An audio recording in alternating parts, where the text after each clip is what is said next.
Start backing up.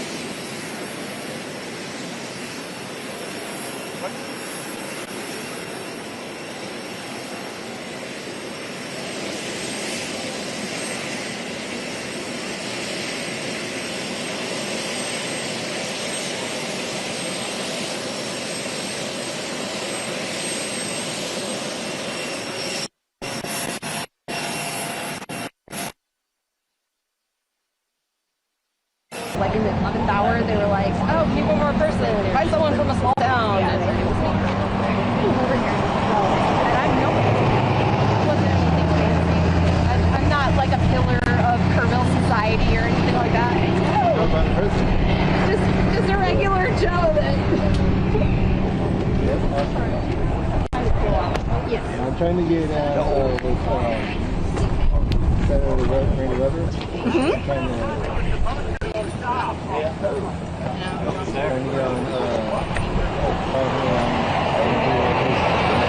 Yeah. Be fun. Open doors.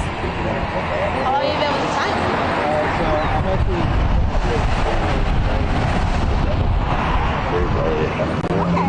cemetery. It's like 17. Outside of all 17,000 graves are sponsored by a French family that takes care of the gravesite, and they have a years-long wait of people waiting to step in and take the place of people. You just don't see that. Yeah. Especially towards Americans. Yeah. We're usually, and we end up being the bad guy. Yeah. But not there.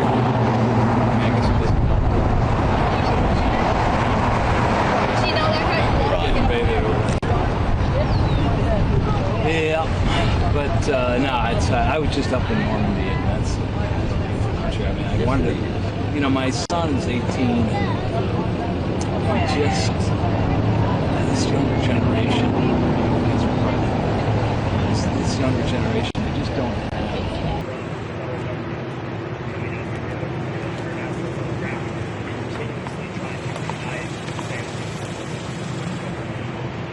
Where you're standing here and wishes on better terms, you stay smart.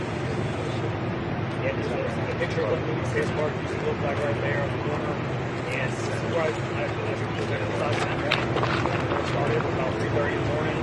The river flows right behind us here. We came out here, well, obviously we had a 4th of July weekend that we were preparing for. We were expecting about 50,000 plus people to celebrate USA independence. And 3:30 running, left about 4 o'clock. I got a call from our chief Melania speaking here. And by the time we got back to the park, we were up top there, the water was already reaching out here. It's not stopped.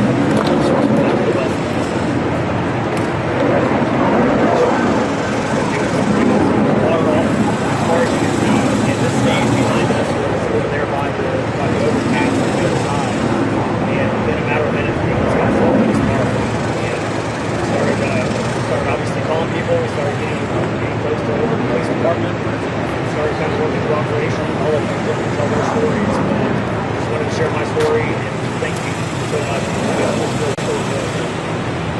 And it was so fast. We were very fortunate we were able to evacuate some folks in Kerrville. This is a 17-mile plus stretch all the way from here on and yeah, it took so many lives.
Well, this is a tough one. And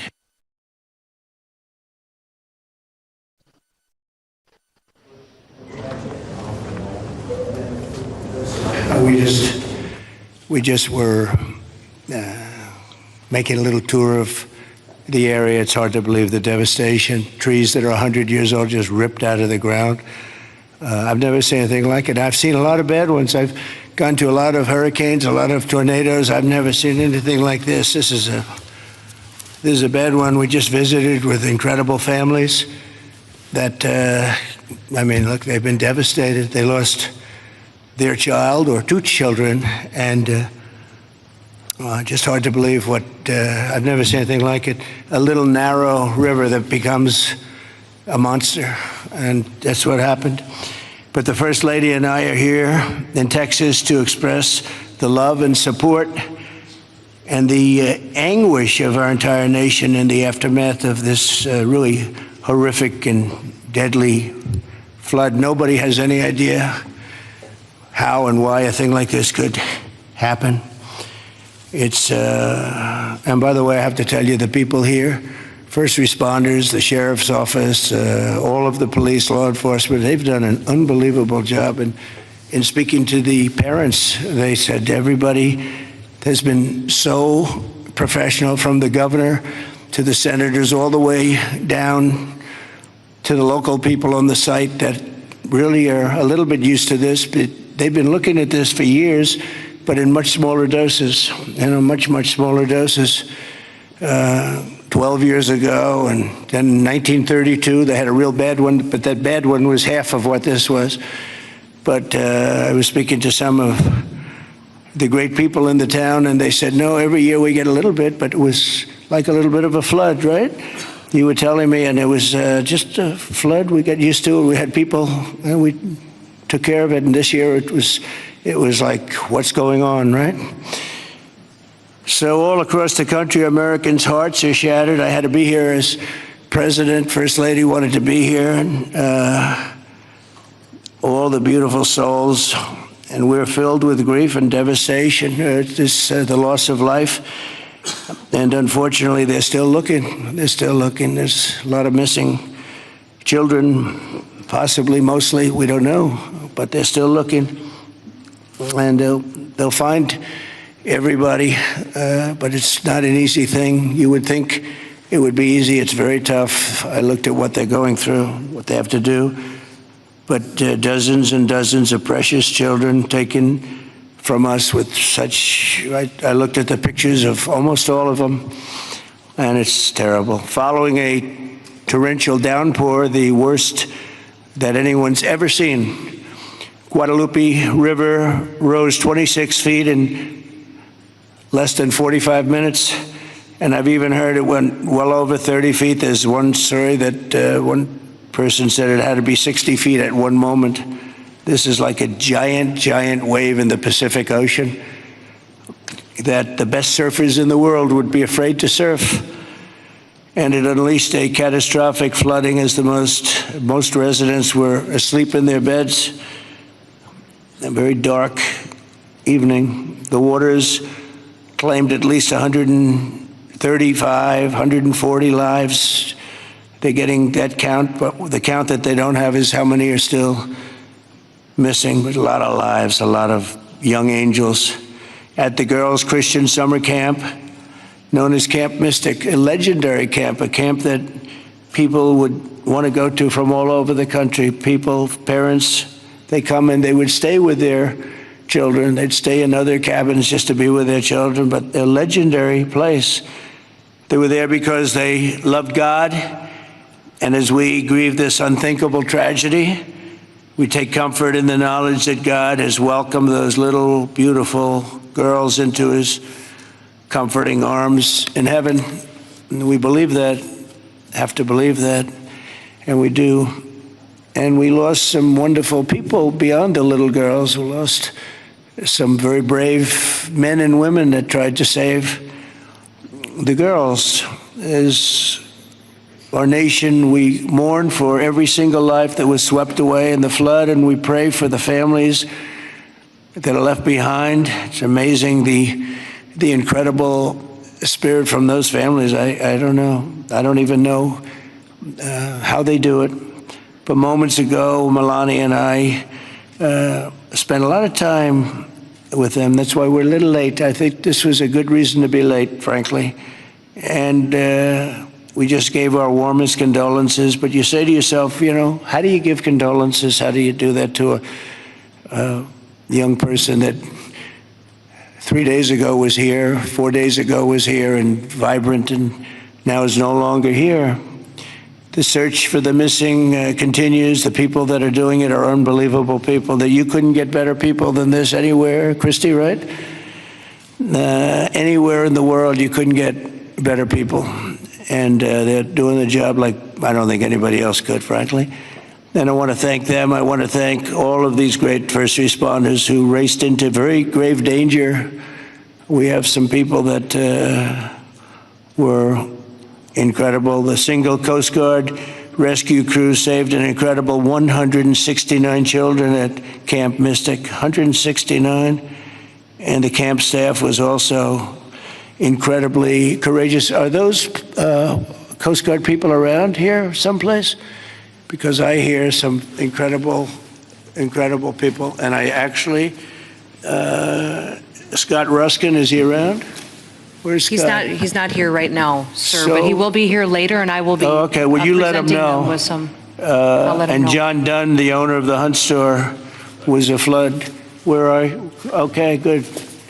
We spoke a little while ago, and it sort of, John was telling me some stories about that store, and it was just really amazing. Yes, Mr. President. First, let me correct. I was owner of the Hunt store from 2013 till April of last year, where I actually sold the store to Haley and BB Lehrman, who are excellent operators, and they're on the ground right now in Hunt, leading the effort there together with the fire department, the churches, the schools, what have you.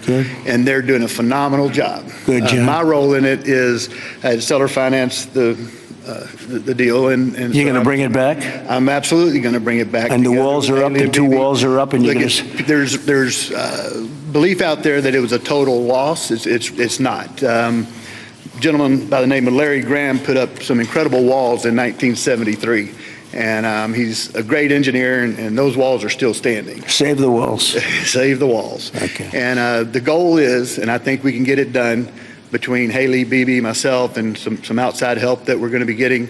I think we're going to get it reopened very quickly. Good. I think it's important to get it open quickly, because once we do, the community can get back to a sense of normalcy. I think it'll be good for the community. I think it'll accelerate the recovery process. There's a lot that has to be done, but I'm impressed and very pleased with the resources that I think are going to become available through the conversations with Chip Roy, Governor Abbott's office, and others, that we will get it done quickly. Yes, sir. Thanks, John. Good luck with it. Okay, I'm sure you will. The search for the missing is continuing, as you know, and today I especially want to thank all of these incredible people from the Coast Guard, and you'll give my regards in particular to some of the people we mentioned.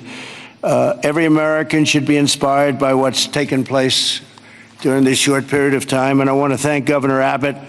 He's an amazing guy. We come very, very close politically and personally, and we've had a tremendous relationship with Texas. I guess Texas brought us together.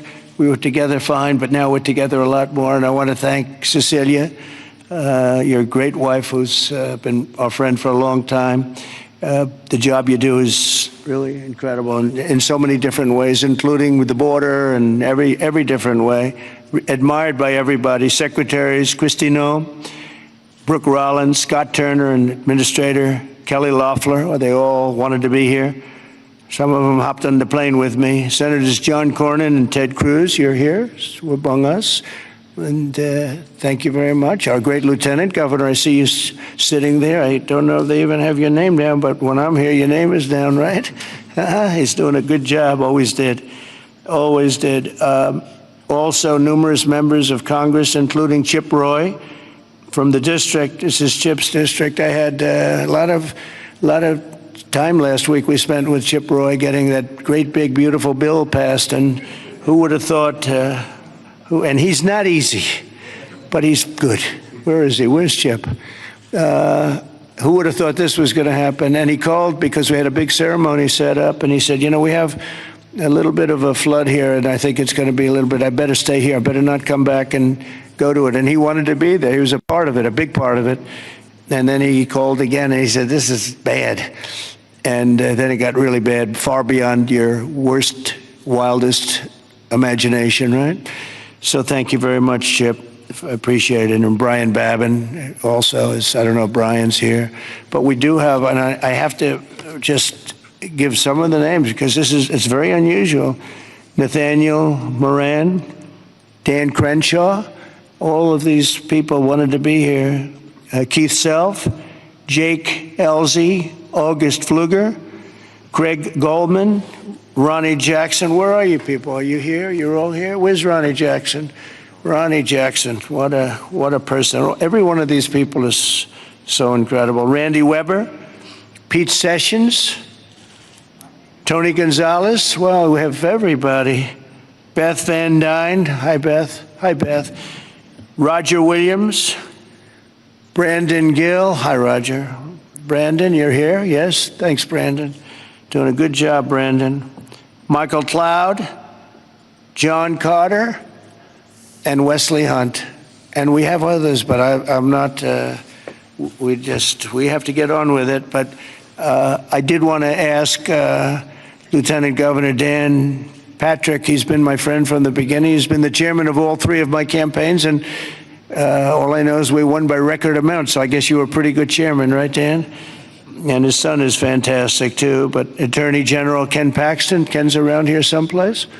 Hi, Ken. Hi. And Director of the Texas Department of Public Safety, Freeman Martin. Freeman, thank you very much. You're doing an amazing job. Texas Chief of Emergency Management, Nim Kidd. Thank you. Thank you very much. Thank you for greeting us, too. Major General Thomas Seltzer of the Texas Military Department. Thomas, great job. Thank you. Really good job. And many other officials and government, everybody is here. You know, it's amazing. I do these things, and often you just don't have a turnout like this. Half of government is here, but my administration is doing everything in its power to help Texas, and I can tell you that, and the governor will be the first to tell you that when the request was made for the emergency funds, Christy, I think we gave it within about 2 minutes, maybe less, and they had everything they needed, right, immediately. So we've deployed over 400 first responders and assisted or enabled more than 1,500 rescues. Amazing, 1,500. Customs and Border Protection and the U.S. Coast Guard have deployed numerous search and rescue crews, and they're all over the territory, and trauma teams. And beyond this area, you know, the governor was saying we've gone a little bit beyond this area. Oh, there's Dr. Phil. Look at Dr. Phil. You're looking good, Phil. This is a hell of a situation, isn't it, huh? FEMA has deployed multiple emergency response units, and FEMA has been really headed by some very good people. We have some good people running FEMA. It's about time, right? We get some good ones. They failed us in North Carolina, but when we got in on January 20th, they fixed it up in no time. And the Army Corps of Engineers is always around and always strong and brilliant. We're also taking historic action to ensure that such a nightmare never happens again. And we're going to look and see how can a thing like this, they could say it's 100-year. Somebody said it's a 500-year event. It doesn't. We're not going to let a thing like this happen again where it can wreak this kind of devastation. Earlier this year, I directed a sweeping review of the preparedness and critical infrastructure. I think, again, I have to say, whenever I say that, I have to say that the level of professionalism was incredible. But we'll all work together to find out exactly what can be done, because they do want to rebuild, and they're going to. I just want to say we have a wonderful First Lady, and she's done a great job as First Lady, and she really, very special woman when she saw and met the people that we met just a little while ago. It's very devastating. And would you like to say a few words, honey? My deepest sympathy to all of the parents who lost beautiful young souls. Deepest sympathy from all of us to the community, to everybody who lost a loved one. We are grieving with you. Our nation is grieving with you. We just met with the wonderful families. We pray with them. We hug. We hold hands. They shared the stories, and I met beautiful young ladies. They gave me this special bracelet from the camp in honor of all of the little girls that they lost their lives. So we are here to honor them and also to give the support, help, and I will be back. I promise to them, and I just pray for them and giving them my strength and love. Thank you, honey. It's very nice. Thank you very much. So I just want to say God bless you all, and I'd like to ask Governor Abbott to say a few words, please. Thank you. Well, first of all, thank you, Mr. President, and thank you, First Lady. The first thing both of you mentioned were the lives that were affected by this. Whenever there's a disaster or catastrophe, the first thing we focus on is saving lives, prioritizing those lives. Every minute, every hour counts, and that's what Chief Nim Kidd focused on, what the local officials focused on, what the state focused on, but also what your administration did.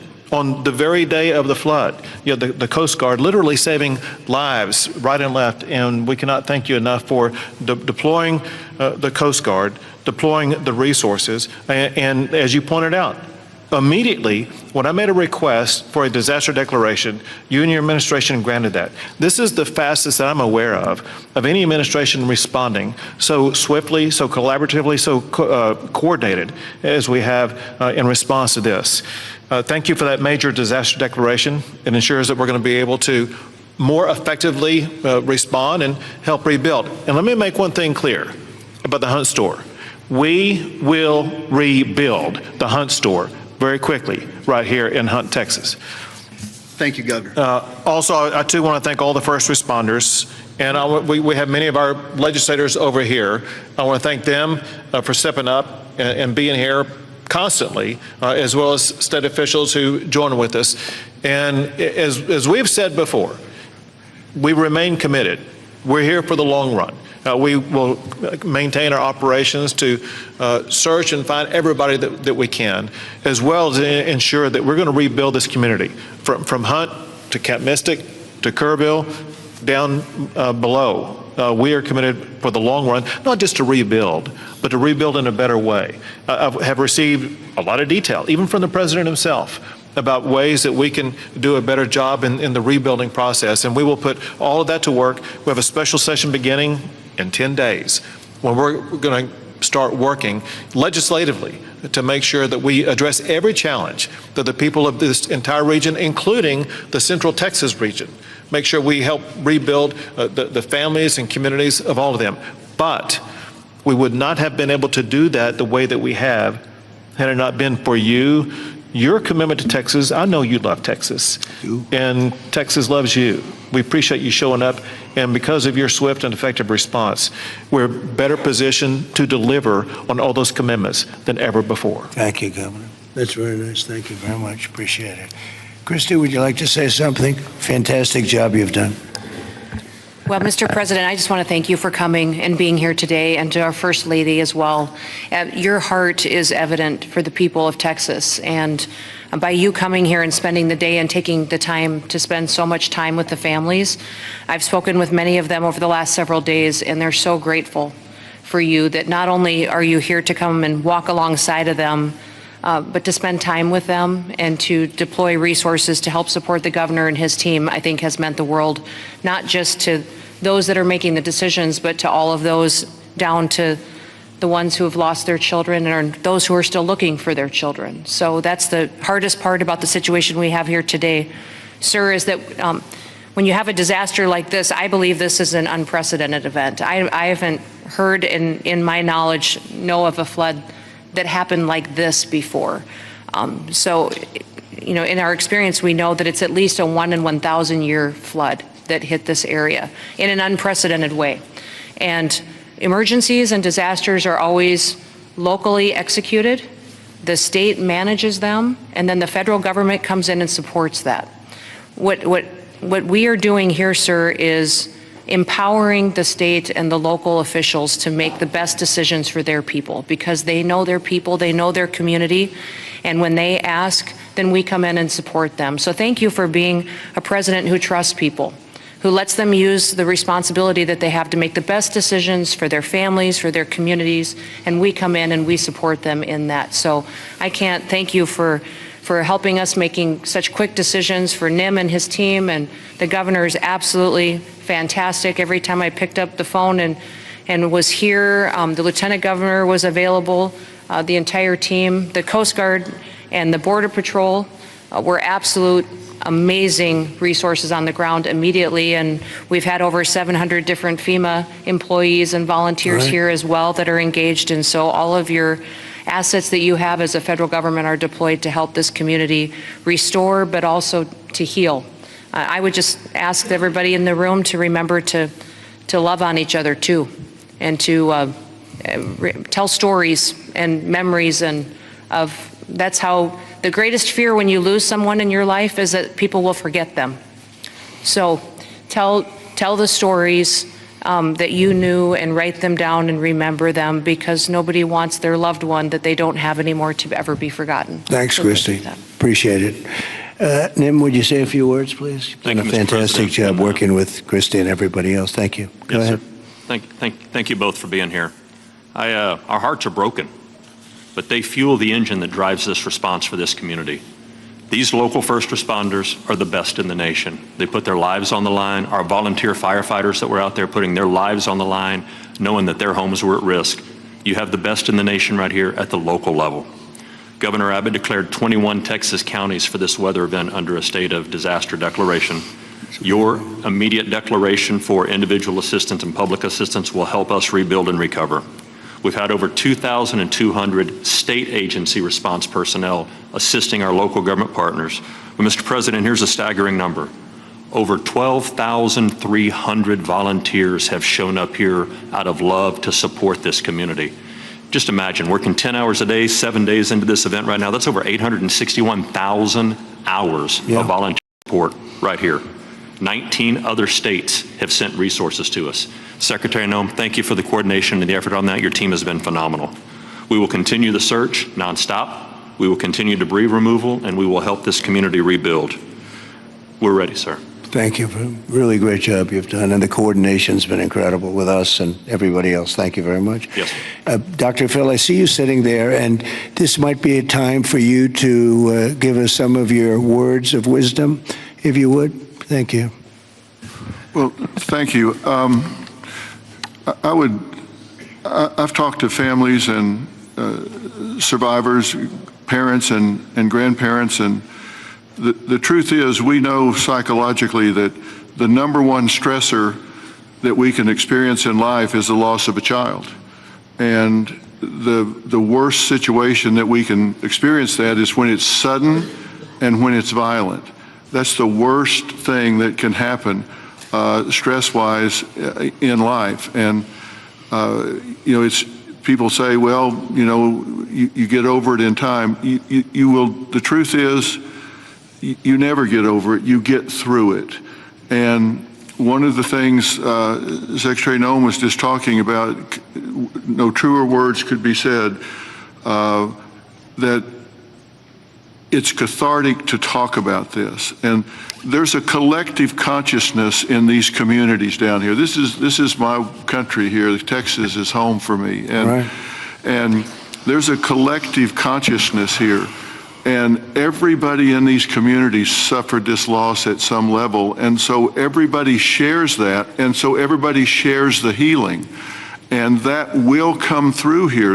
Everybody will rally together. And this is about faith, and it's about family, and it's truly about community. And it says Texas Strong on the front of the desk that you're sitting at, and that's true, because people will come together. And we need to realize that giving this a voice, and if you see someone in the store, everybody wonders, do I say something to them? I know they lost a child or a grandchild.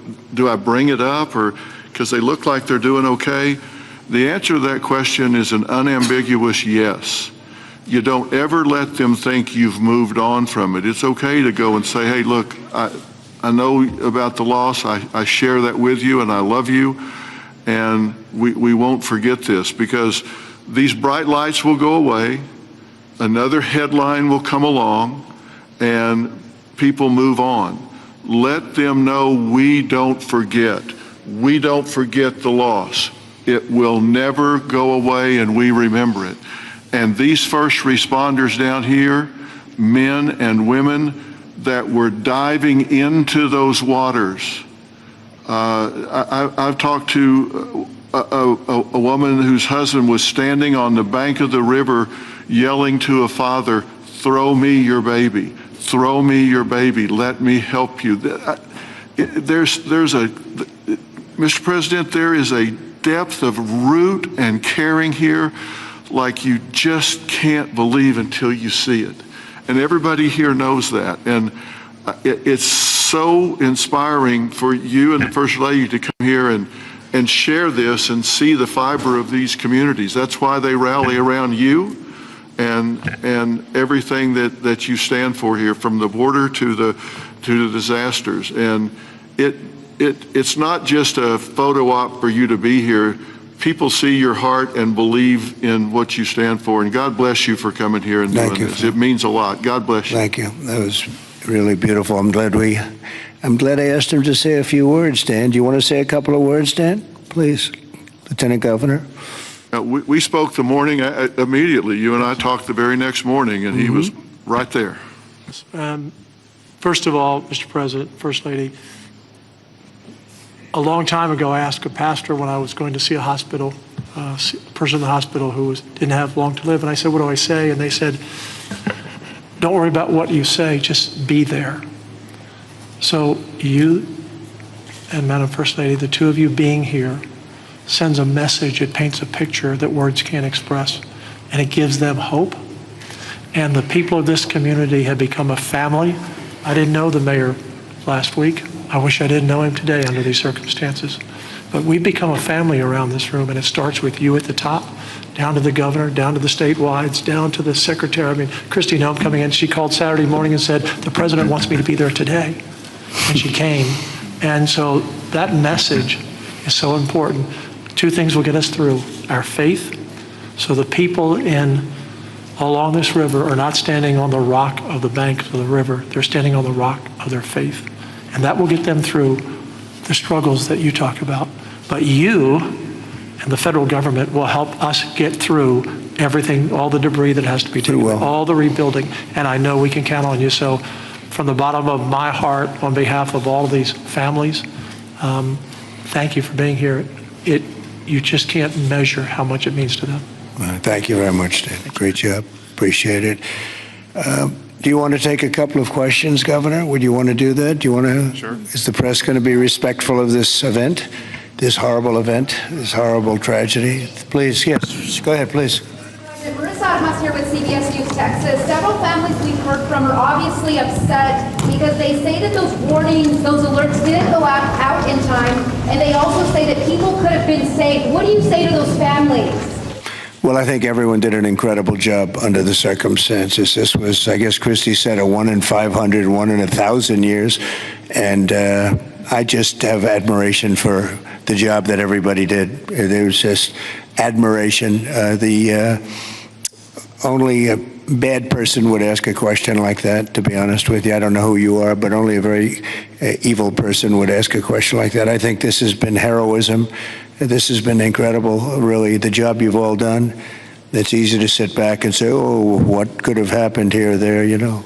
Maybe we could have done something differently. This was a thing that has never happened before, and nobody's ever seen anything. I've never seen anything like this. I've gone to some real bad ones. I've never seen anything like this. So I admire you, and I consider you heroes and heroine. And I think you've done an amazing job. Brian, go ahead, please. Thank you, Mr. President. If I could ask you, who was the first person to contact you to notify you that this tragedy was unfolding?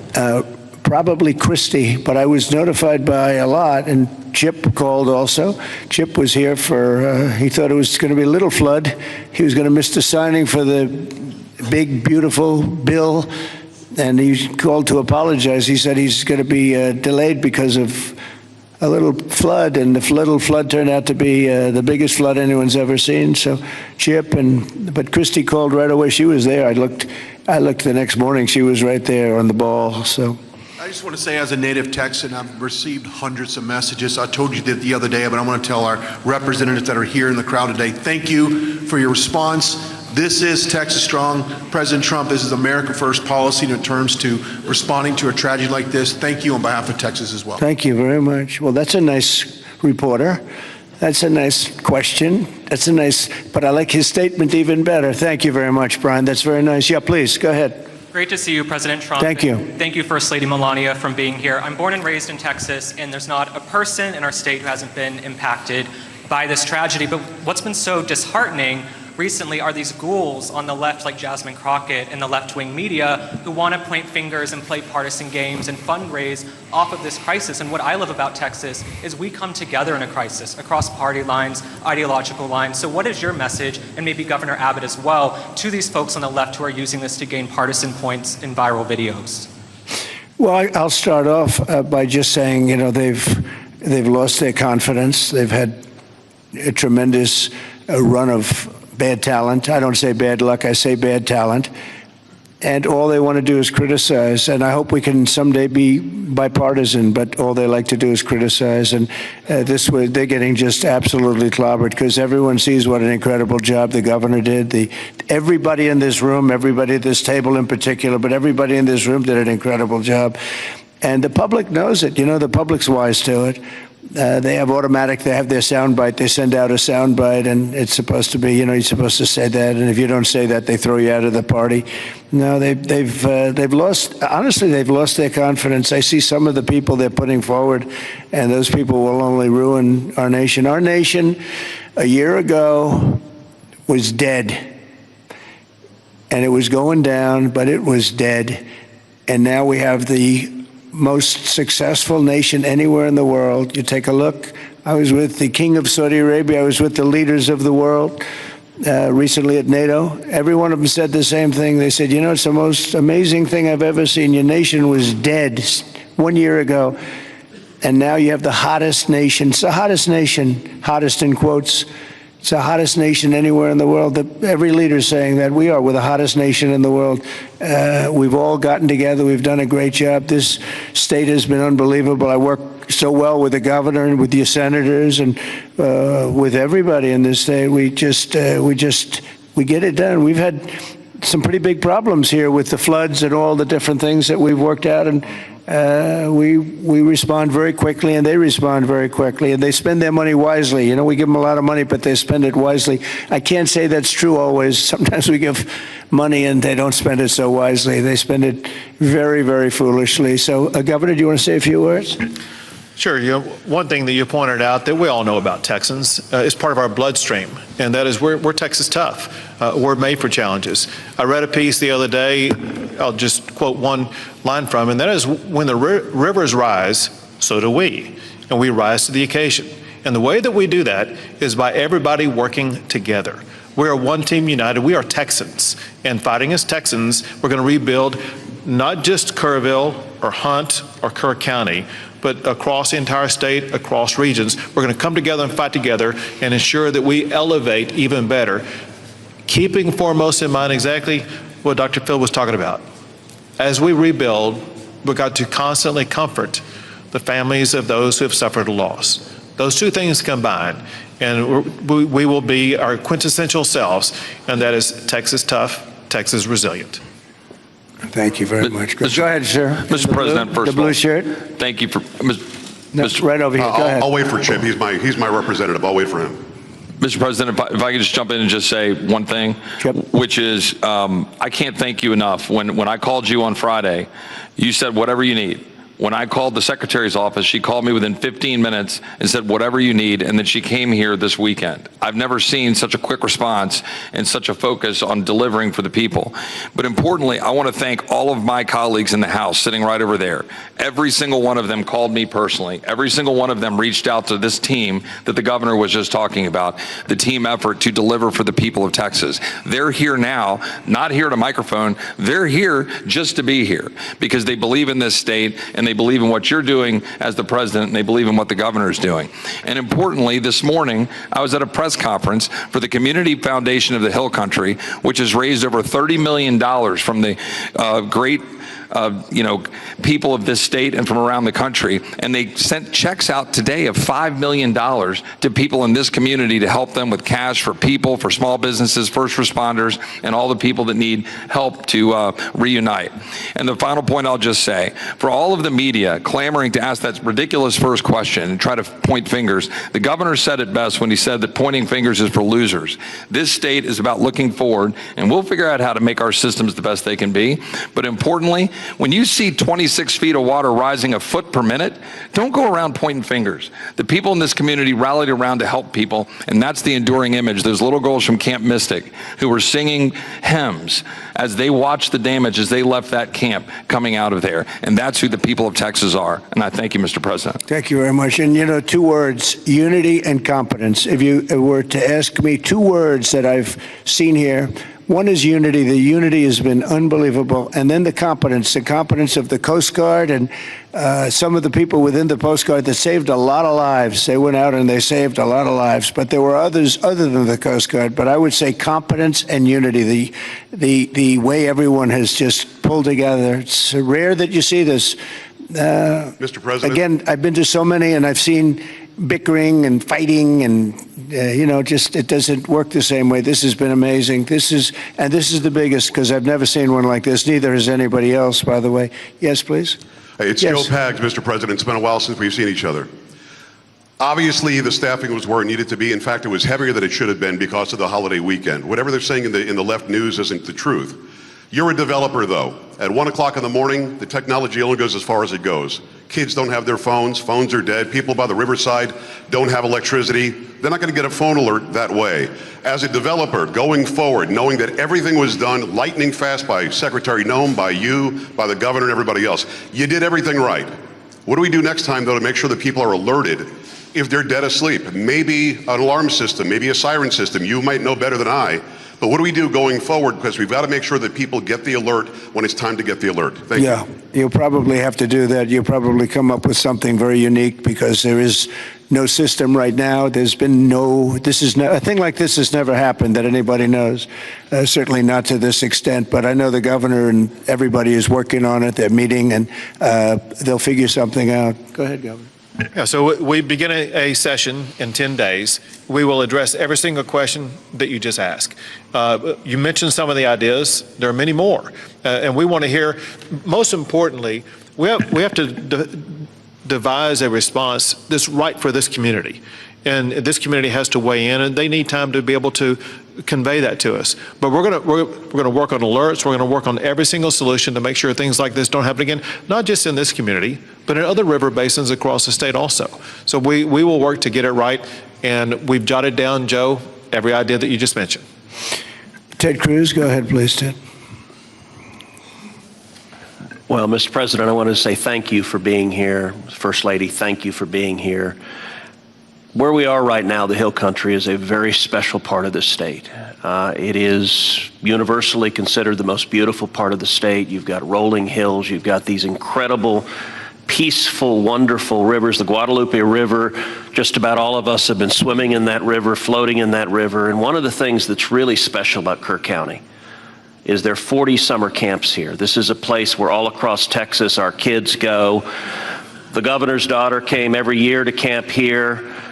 Both of you know our girls really well. Heidi, the week before this flood, was here in Hunt picking up our daughter Catherine from camp. And Camp Mystic, that faced such devastating loss, is an institution in this state. It's 100 years old. Was founded in 1926, and I'll tell you, in Texas, it's not just here that the hurt is felt. It's every part of the state: Houston, Dallas, San Antonio, Austin, West Texas, East Texas. Texans have gone, and what's amazing is you see at the closing ceremonies of these camps, you see multiple generations. You'll see grandmothers and moms and little girls who have all gone to the same camp. And the pain that the state is feeling.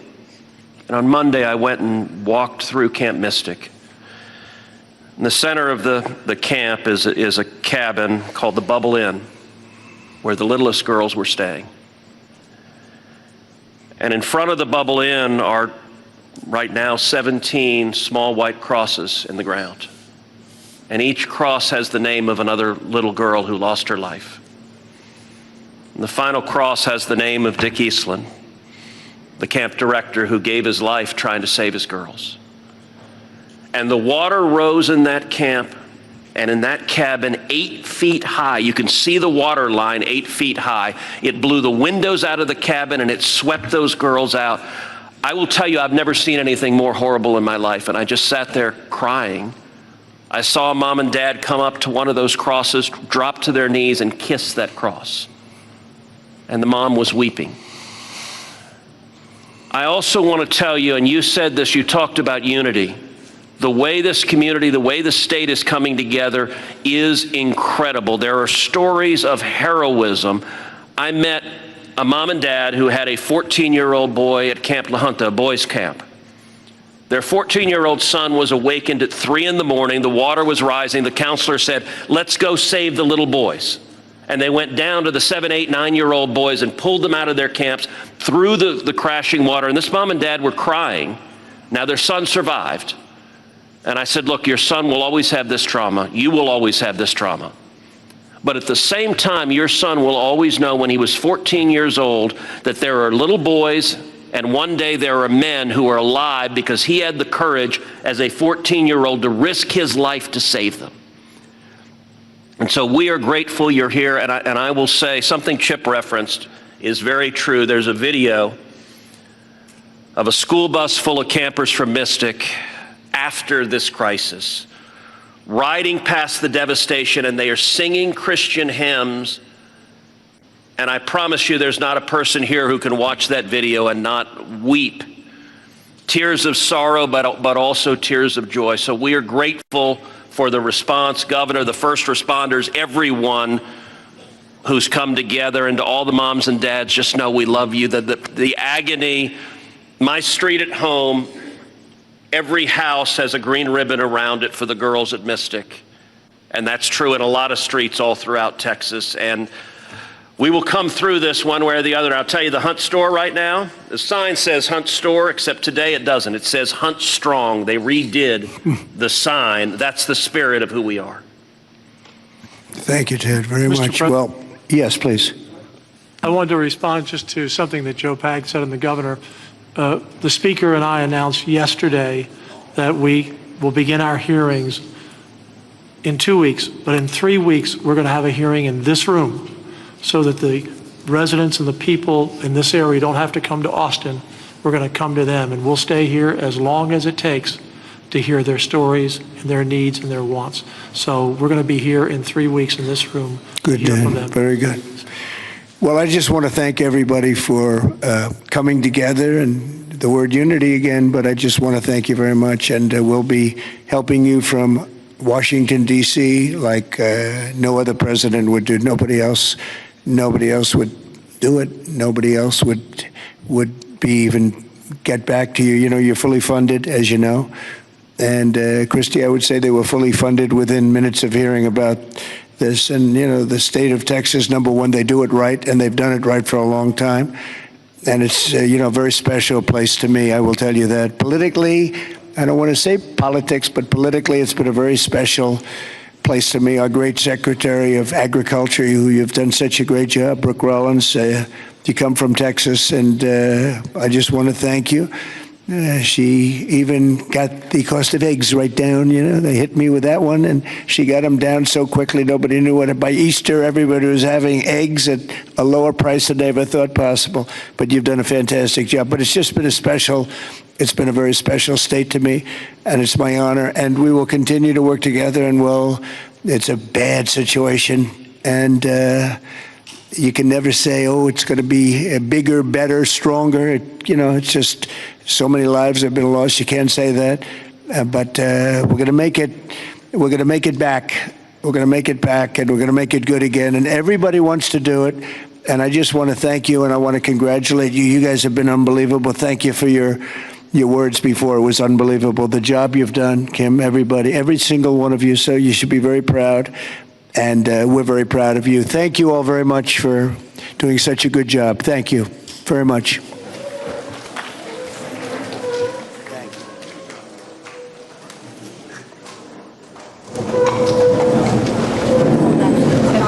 Stay where you are.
desk in like 30 seconds. We'll fly bars from here, okay?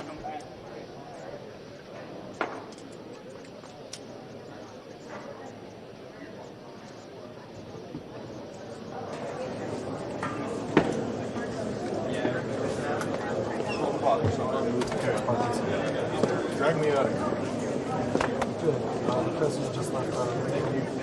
Thank you.